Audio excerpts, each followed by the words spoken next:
Hi, everyone. Thanks so much for joining us today. We're really excited you could be here for our webinar, Creating an Efficient Docker Build Pipeline for Java Applications. We have a great talk in store for you. If you're a Java user, we know it can be easy to make mistakes when Dockerizing your Java application. So we have our chief researcher, Alexey Lidnov, who's going to be sharing his experience on how to craft the perfect Java Docker build flow. We will have time at the end of the session for questions, so if you have any now or any time during the webinar today, you can just type them into the chat box on the GoToWebinar control panel, and we'll try to get to all of those at the end. And with that said, I will pass it over to Alexey. Hello, everyone. I'm glad to be here. Thank you, Brittany, for introduction. So today I'm going to talk about how to create effective, to build clean and secure Java Docker imaging and create effective build pipeline.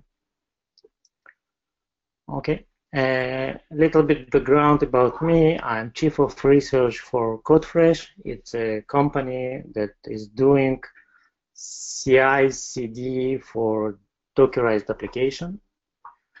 I'm also lead several open source projects. One of them is Pumbaa. It's chaos testing for Docker containers. And also work in Kubernetes and Swarm.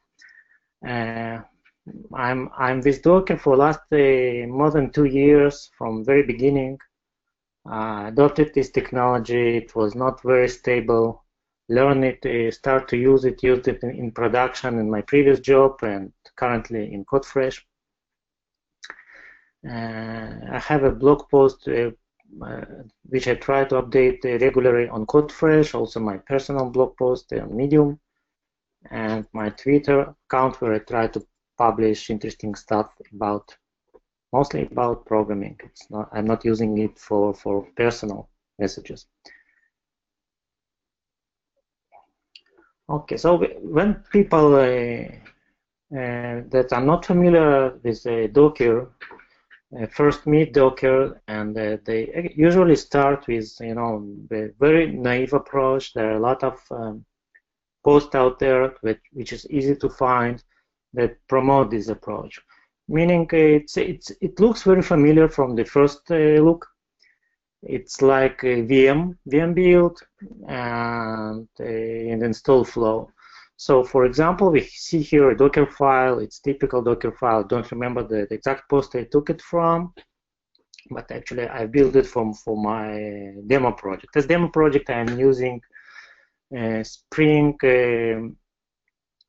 project, REST API project, okay, which allows you to order, book hotels and rooms, etc.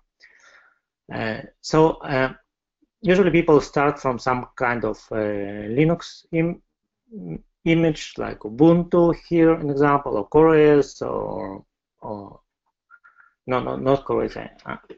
I mean the Red Hat or some others. Okay.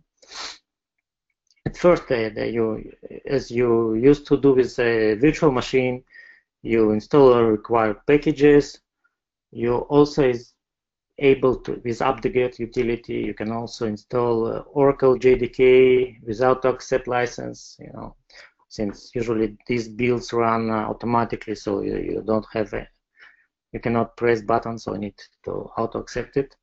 And then just copy all project files into this box, run Maven install, and define the command line, how actually your application should be executed. In this case, it's Java that execute run jar created by Maven install. Pretty straightforward, familiar, easy to read, clear. But what you actually got, you've got a huge image size, even for very small application. Like about for this application, example application, about 1.3 gigabyte image size. And it took me on my laptop about 30 minutes to build. Most time spending on download things from internet, packages for Ubuntu, and Maven packages and building everything, and so not a good one. Okay, I don't recommend to go this naive approach. More standard approach, people take some official Docker image. For example, these images are called library images. Usually they are provided by companies or community leads themselves. Like you have a Mongo images, Java images, usually from OpenJDK, Maven images, lots of well done, well prepared, and tested images. Okay. So in this case, I'm starting not like from in VM mode. I'm inheriting from Java 8 image. It's OpenJDK image. Okay. I install Maven. I could also inherit from Maven. When I do one trick that most people out there recommend, first of all, add your POM file, Maven project file, and then install all dependencies. Why it's important? Because each command you see in Docker file creates something in Docker. They call it layer, additional layer. And for every build, Docker try to recreate these layers. If a file for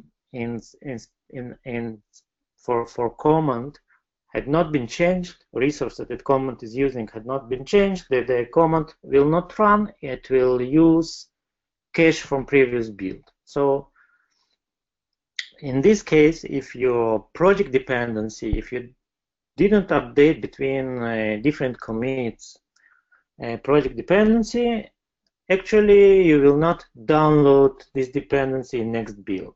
Okay, your build will be faster on next time. Then you add your source code, of course, you're running Maven package to create a package, expose the port, and again command to execute this application, to run this application in container. So right now we have a little bit smaller image, 100 megabytes smaller, still big enough. Okay, but better build time. It's twice faster. It also subsequent builds they're pretty fast. Usually, if you modify your code, you just need to recompile it and repackage it. Okay, but the important things to understand here and how to is that containers are not virtual machines. They are not VMs. Okay, they even are not lightweight VM. They stay away from these analogies and abstractions. Okay, this is something that many people think about containers, but this leads them to the bad place. Okay. I recommend to think about container as they are. The Linux container and Docker container is nothing more than just a process that runs on Linux. Okay, it's just a regular process. It shares host kernel. Okay, it doesn't contain kernel like VM. With other processes on the same machine or containerized processes or just regular processes. This is cited from Joe Fernandez, Senior Director of OpenShift product, Red Hat. And once you start to think about your application as a process, you need to run on Linux. It's a Linux process, okay? You need to think what is the bare minimum that is required to run Java application. You bring your package and bring your Java application on new machine using Docker technology that allows you to pack the files needed to create the process, the resource files, the configuration files, pack them together and deploy the same package on every machine, providing you perfect isolation from process namespace, user namespace, network namespace, file system. So just that application feels that it's running alone on this machine, okay? But it's just a process. So what you need for Java process, you need C runtime at least, okay? always since JVM uses C runtime, so you need C runtime. And possibly POSIX shell, since some of Java tools they actually show scripts. They are not, you don't even need the bash. It's enough to have some POSIX compliant shell like A shell or other shell. Okay, and for this I recommend to take Alpine image as a base. It's very small Docker image. It's based on, it's only 5 megabyte size. It contains A shell and C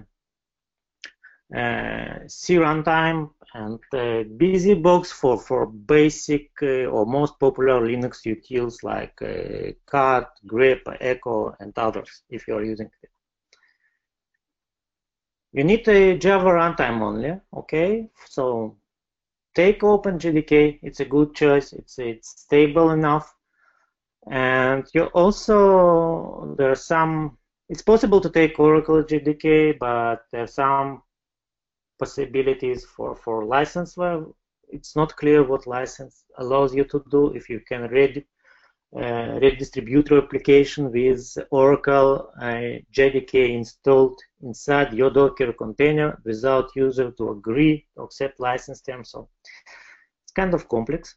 So I recommend to avoid it and take OpenJDK. You need, of course, application bytecode and resources package that is usually a jar file, some archive file. Third-party libraries that your application is using, whatever jar file, additional jar files. And if your application is exposing some kind of service over HTTP or TCP, you need a server. For HTTP, it's better to take some minimal server like Tomcat, Jetty, it can be Netty, it can be something else. I don't recommend to take enterprise web application servers. They're actually not suitable for containers, since their design was opposite to containers. Usually in big application server like WebSphere or others, traditional, you have this huge app server running on multiple machines, managed by operation team, where you deploy multiple applications. With container, usually you have single application, single jar files that just need to expose some of its services over HTTP or TCP. And for other languages, I know that Java also has, JDK also has a built-in HTTP server. I am not sure if it's ready to be used in production. Okay, it's suitable for development. And for other languages like Go or Node, they have a very powerful built-in HTTP server without bringing additional components. Why Docker image size is important? Using this minimal set of components that requires to create your Java Docker image, you have a smaller Docker image size. Why is it important at all? Okay, first of all, time to build. It's a smaller image take much less time to build. We will see. Okay. Network latency, you are not paying network latency when you transfer. Usually you build your image and then you transfer it somewhere. You push it to registry. When you pull it from registry to your deployment environment, maybe when your application scale out, you need to distribute this image again and again. So there are a lot of traffic happening. So for image size has a huge impact on this traffic.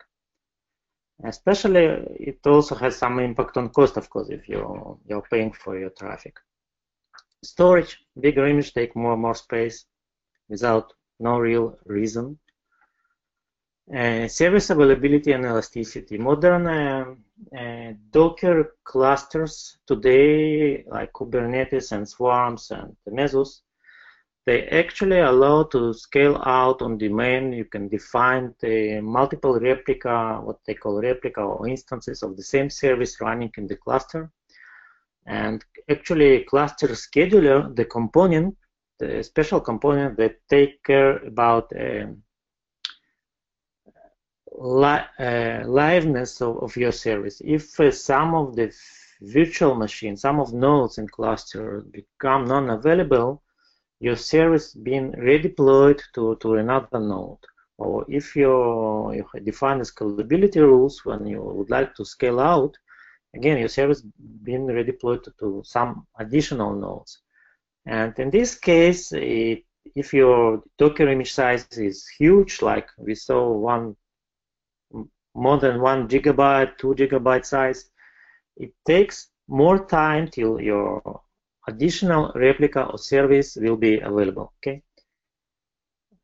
For security, it's really important. Even many tools and services that scan Docker images to find security violations. And usually what they're doing, they just enumerate packages or files inside your Docker image, inside your tar file. And if they find some file with known violations or with high severity violation, they bring the CV details and explain, okay, Houston, we have a problem, we have some very critical security violation here. If you have operations guide that operates your application in production, they can become really nervous about, installing some image with high severity security violation, even if you are not using these libraries. Okay. For example, what is the reason to bring a bash interpreter? If it contains, for example, shell shock. Shell shock is a very known security violation from last year, or heartbleeding from OpenSSL. Your Java application don't use this bash or OpenSSL. It doesn't need these libraries installed, or I don't know, libpng that also has a lot of security violations. You just get them because you inherit from Ubuntu, for example, or from some other image, and you're not using these libraries. You bring these violations to productions without no real reason. So don't put into Docker image what should not be there to execute your application. Okay. Development agility is also important, since developer they build the Docker container, they move Docker container between each others, they push them regularly to development and production registry, and if they need to wait more, to spend time till image being transferred, to clean their disk, since all these SSD laptops, they have not huge disks, and with such several tens of these containers, suddenly you're out of space, and you constantly need to spend time just doing cleanup jobs, something not really enjoy to do. What can help is one of the patterns. It's called Docker Builder pattern. It's common best practice. Okay, you just the basic idea that you are not using single Docker file to create single container. What you're doing, you create actually two different containers. Okay, you have two different files. The first file for your build tools, have Docker file. You build your build tools. Suddenly you have a container with your JDK, JavaScript compiler. We'll see what it contains also. These containers can produce the build artifact when you run this container on top of your code. And another container for runtime. It contains only bare set of components required to run your application. You package inside the build artifacts, and you're ready to deploy this runtime container to production or to staging.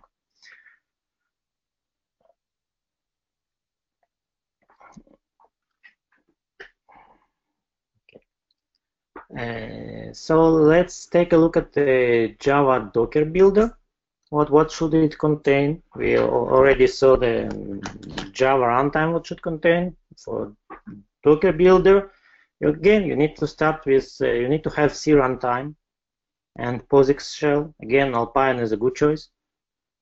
JDK Java Development Kit with compilers and profilers and tools. OpenJDK is, again, is a good choice here. Compiler for your JVM languages. It doesn't matter if you use Java. For Java, you need JavaC, but you can. It's also relevant for any other JVM language like Scala, Kotlin, JPython, Groovy, other that you decide to use. Some build management tools. We cannot imagine life today, Java developer life, without build management tools. So at high-level build management tools or low-level build management tools, people are not using JavaC by command line. They usually run Maven, SBT, Gradle, maybe Ant, but Ant it's a little bit low-level too. Additional tools that helps you to produce high-quality code like linters, code scanners that scan code for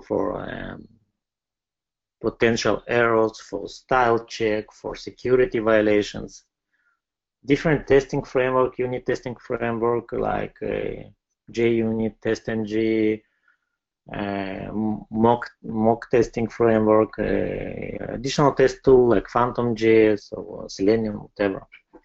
So it can be pretty big image. What actually defines it, you need to build it mostly once till you are not moving to, or you not change your default build stack. Okay, this image, once you build it, you can push it to registry and all your team can reuse it. Actually, what you've got, you Dockerize your build environment. You can use the same builder image on every developer machine, on every CI machine, or actually on every clean machine without you need to install any of these components manually. Okay, it contains everything installed, configured with proper configuration, like scanners can contains also predefined rules that they are using, or your build scripts can be also there, or build or options can be also there.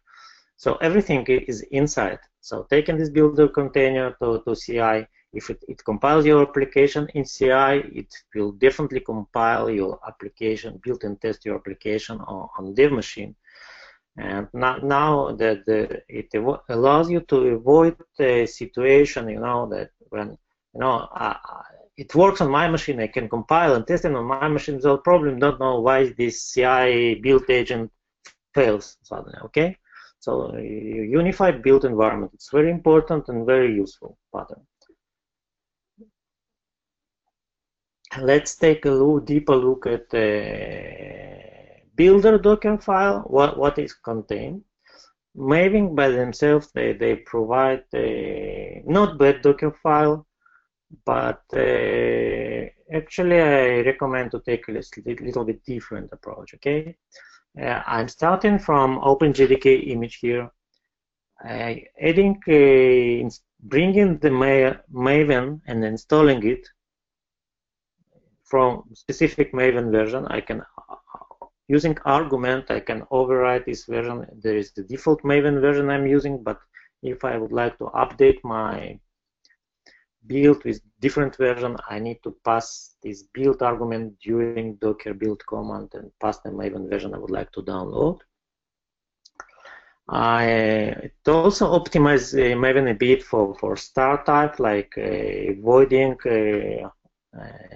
Java, JVM, just-in-type compilation, advanced compilation. Since Maven usually is one-time short task, it's not something that should run for a long period. So don't need to spend time to create better bytecode. Okay, and then it follows the best practice adding POM, installing the required components, dependencies, using again one thread per core with -T, 1C allows you to use every single thread per each core on your machine. So if you have a powerful machine with 16 core, Maven will build faster, and if you provide with 2 cores, so it will be slower. By default, I believe it uses only 4 cores if you don't specify anything. and then you copy the source files. That's all. This is your Docker Builder file. What you have right now, it's not only tools here. I didn't install here linters and tester, but you can also add linter and tester, or can decide to create a separate file for lints and tests. But actually, in order to build application, I can use this builder on any machine. I don't even need the source code. Okay, since I kind of embed the source code into builder, so it's an optional. You don't need. You can mount source code when you run builder container. If you copy source code into builder container, actually each instance of builder container allows you to find specific to go back into specific point of time without going to Git, without maybe your repository had been changed, maybe someone has overwrite your repository history, but here it is as it was captured during the build process, and by just running this builder on any machine, you can produce repeatedly and constantly the same application WAR file. Okay, something very useful. But again, the last line here is optional. You can decide that you don't want to keep code inside builder. You are mounting it from Git repository when you are executing builder. As for Java application Docker file, we have a pretty simple file. It's, as I said, just bare minimal. It's a JRE on top of Alpine. I copy here the WAR file produced by builder and define the command line how to execute this application. That's all. 3 lines of code. I have my Docker image for my application. And it contains just bare minimum of what I need. So what we have right now, instead, the same code line, instead of 1.3 gigabyte, I have builder with a 260 megabyte and runtime 143. Okay, it's pretty small. It's almost 10 times smaller. The runtime, the actual container that executes the application, almost 10 times smaller than the first one we've created. And it builds fast. Once you have a builder container to build it, it's usually just to run Maven task even without downloading all images on any machine. Okay. So far, okay, let me think about it. Yes, so once you have this several Docker files that you need to build the pipeline together, first of all, you create your builder container, then you run this builder container to produce the build artifacts. Maybe you also have a testing container which produces test artifacts. Then you need to create a runtime container for application, and after that you deploy your application. Actually, you need to push your application to some Docker registry. Okay, so these multiple steps, of course, can be done manually, but it's better to automate them. You can use your shell scripts for local execution or Jenkins. If you're already using Jenkins, you can, of course, easily to make this pipeline using Jenkins, but for CI server, not for local. GNU Makefile is a good choice. It's, I usually also have a small Makefile that actually automates every single step. Or services like CodeFresh, they can define this pipeline visually or using simple YAML syntax and run it on as trigger to events, like for pull request or for push event to your repository to run this automatically. Using additional step like deploy not only to registry but also deploy to runtime environments like Google Compute Engine or ECS or Azure or whatever.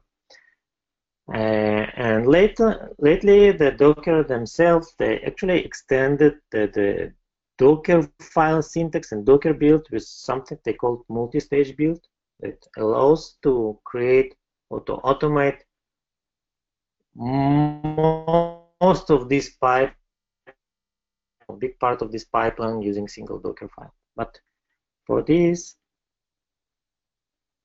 I invite you to come to our next webinar where I will talk about the Docker multi-stage build especially. Okay, it's going to be, it was released I believe a few days ago as a stable Docker. So as I said, I'm using makefile to automate the process. So you can see here it's a pretty simple makefile. It's not the full one. I just took the relevant section. I have a builder step where you run a Docker build and use a builder Docker file to create the builder image. Then I use this builder image in Maven package step to produce the package, the application package.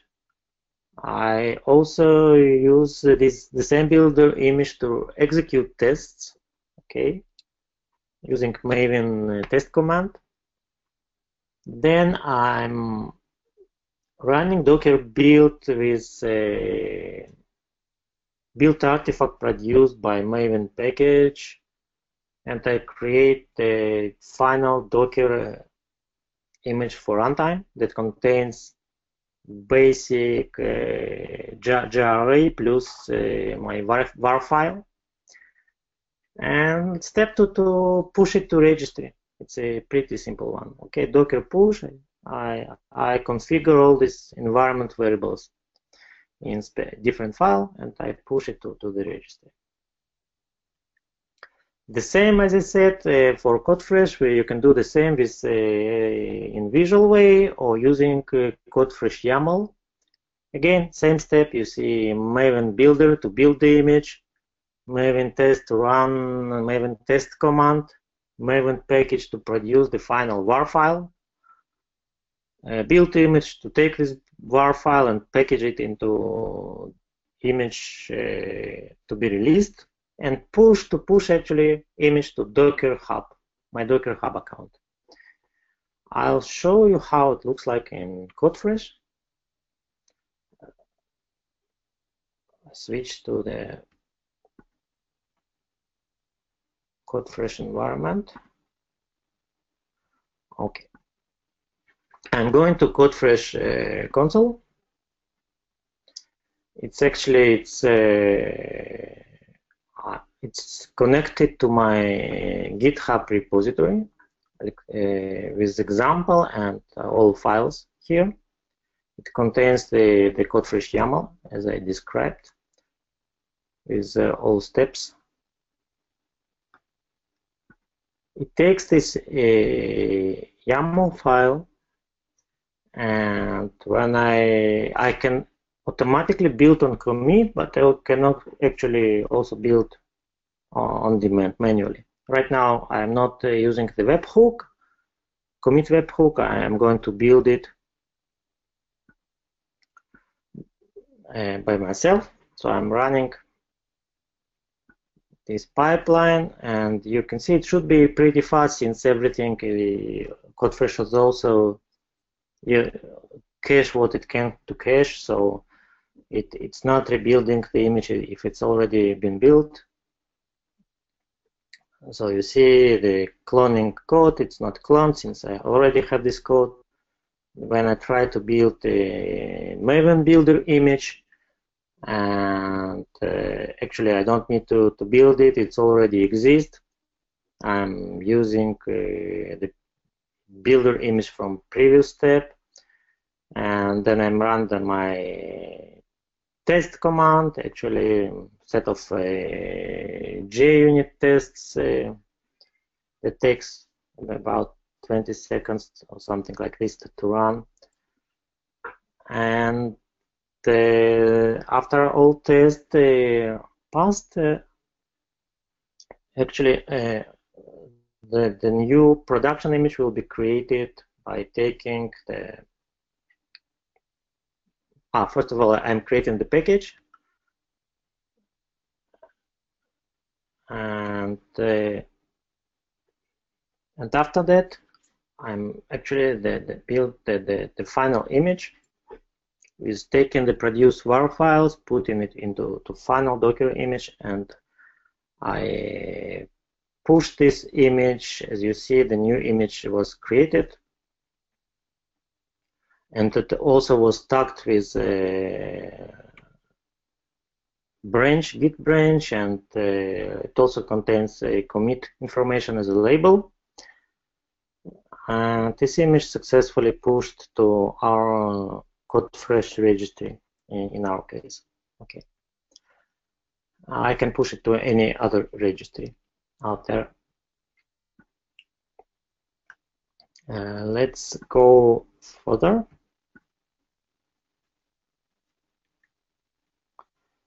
So, yes, I believe we are.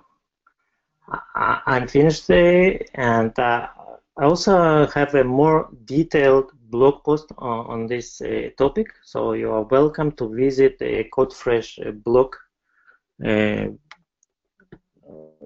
is called the Java Docker Pipeline, and it has more details. It has all links to our code repository where you can fork it and play by yourself. You can now easily open a CodeFresh account. It's free for any public repositories, just to play, to see how to build this pipeline, how to use it. You can modify it, invite it to modify it, to extend it to additional builder tools, maybe to Scala, to SBT, whatever. So guys, I finished. If you have other questions to ask, I'm ready to answer. All right, yeah, let's open it up for questions. I know we have a bunch here in the chat box, Alexei. So let's see. Someone asked, what problems could you encounter while deploying an app with WebLogic as a Docker container? I don't think there will be any problem, but WebLogic itself, it's not a small beast. And again, all this enterprise level Java, if they're talking about WebLogic container, the one that enterprise WebLogic, they are built for totally different purpose. It's something to be managed by operation team, where you're deploying your multiple application on same application server. So you need to handle things like permissions and class path rewriting and versioning and updates. So pretty complex from terms of operation. And if you try to put it's possible, of course, to put it WebLogic, to use it as a basic HTTP service, I think it will be abused, since all you need is just something that knows to reply to HTTP request or TCP request, and WebLogic knows to do much, much more. And the footprint of your container will be huge. I don't even try to put WebLogic into Docker container. So yeah, not the best choice. I think, yeah, someone else had a similar question. They also asked, is Docker a good solution to solve just repeatability for testing when you have Oracle, WebLogic, and in the installation procedure of an app that is around 30 minutes? Do you have any advice for that?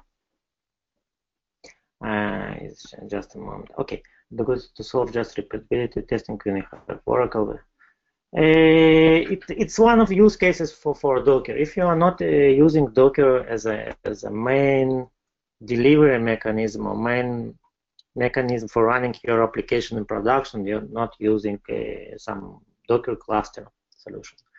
I just would like to recreate different test environment. So it's possible, and most people actually start with creating different test environment with different configuration. But again, you are mostly limited to Linux. Also, Windows supported lately, but mostly limited to Linux containers. And people doing this, it's possible, yes. Installation procedure of up to 30 minutes, so it's huge. Yeah. Okay, I saw this application. I also worked on one of these applications, but it's huge. Yeah. So let's see. Arun asked, he says, I'm guessing a few of the variables that are used in this building step uses the environment variables towards the end of the page. Is that true? Just need to see okay. Yes, it's possible to use environment variables in Docker build. You can pass environment variables, you can define default environment variable, and you can also pass override environment variable during Docker build command. When we in CodeFresh, we also support in our pipeline, you can also define variable and pass this variable to the containers for execution or for building, and they will be available as plain environment variables, okay? Also, if you would like to pass secrets, we actually encrypt these secrets and pass it then only to container. Yeah, good point. Let's see. Someone else was interested about the upgrades in production, how not to use application data to persist it, and just ship new code in the new Docker image. How about how to not to use application and persist it and ship? Okay, so what usually people are doing? Okay, there are several approaches. Okay, we also take several approaches with our application.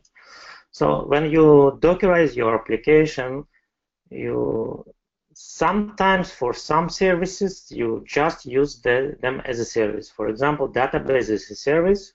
For local environment, of course, or for testing environment, we, for example, can use Mongo or MySQL local database.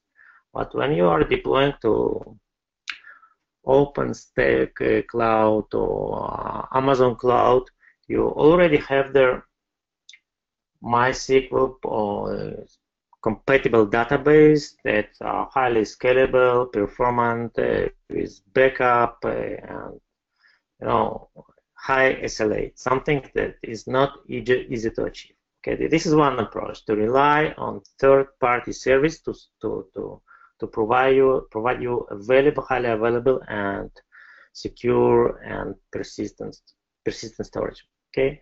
Other approach is to use Docker volumes. If your container need to persist some data, file data, or even if you still decide to run your database in container, and you would like to this container to save data, you are using something that is called Docker volume. It's usually mounted to some.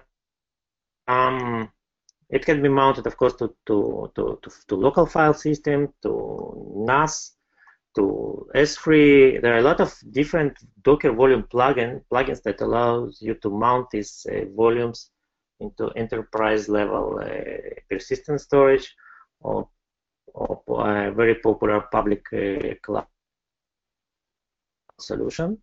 And you can also mount it to another Docker volume, or meaning another Docker container, some kind of trick where you just create Docker container to keep data, and this container doesn't contain any code. Okay. Yeah, good question. Let's see, someone else asked if we could deploy this Docker image created by CodeFresh into AWS EC2, and how? Okay, yes. First answer to this question, yes, we can deploy this image to AWS. I would not say EC2. Of course, you can deploy it to EC2. You just need the EC2 instance with a Docker engine is up and running. Okay, you just need to take some AMI image with Docker Engine, or take basic image and install Docker by yourself. If this is something you would like to do, of course you can use Amazon ECS. It's a complementary service. It's Elastic Compute continuous service, okay, not EC2, ECS. So you can deploy Docker container to ECS, so you don't need to take care about the actual VM instances. And you can also deploy, I believe, to how they call it, Beanstalk. There is a service where it can deploy jars, Python, and also they support deploying Docker containers. So there are several options how to deploy Docker container to Amazon Cloud. And CodeFresh, actually, these steps you saw in pipeline, each step itself is also a Docker container.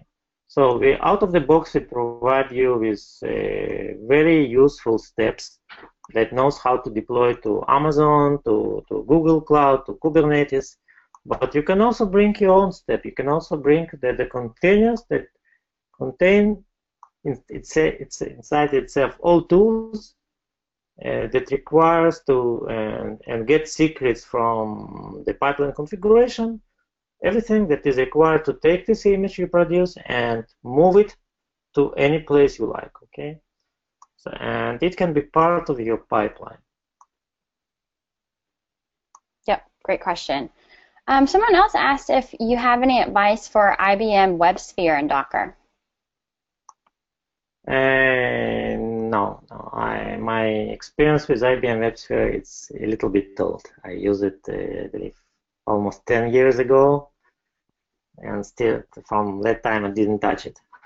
I believe that they have right now the kind of small WebSphere for development, open source, and their enterprise version. Maybe small one can be something that you can bring instead of Tomcat. But again, I don't think you need it.